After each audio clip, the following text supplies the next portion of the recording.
संयुक्त महाराष्ट्राच्या लढ्याच्या वेळी मराठी माणसांवरती गोळीबार करणारा सखा पाटील, त्या सखा पाटलाचं आधुनिक भूमिका जर कोणी निभावत असेल तर ते आता महाराष्ट्राचे मुख्यमंत्री देवेंद्र फडणवीस आहेत. ज्या ठिकाणी अमराठी व्यापारी मोर्चा काढू शकतात त्याच ठिकाणी परवानगी घेऊन मोर्चा काढायला मात्र मराठी माणसाला या महाराष्ट्रात बंदी आहे.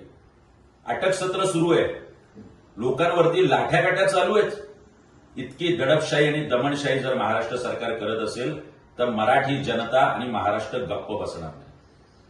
थोडी जरी आपलं मराठी रक्त धमन्यांमध्ये वाहत असेल तर या महाराष्ट्राच्या मुख्यमंत्र्यांनी तात्काळ आंदोलकांची सुटका केली पाहिजे, या महाराष्ट्राची माफी मागितली पाहिजे आणि पश्चाताप म्हणून संयुक्त महाराष्ट्राचं प्रतीक असलेल्या हुतात्मा चौकात जाऊन दोनही उपमुख्यमंत्री आणि मुख्यमंत्र्यांनी या महाराष्ट्राची आणि मराठी माणसाची माफी मागितली.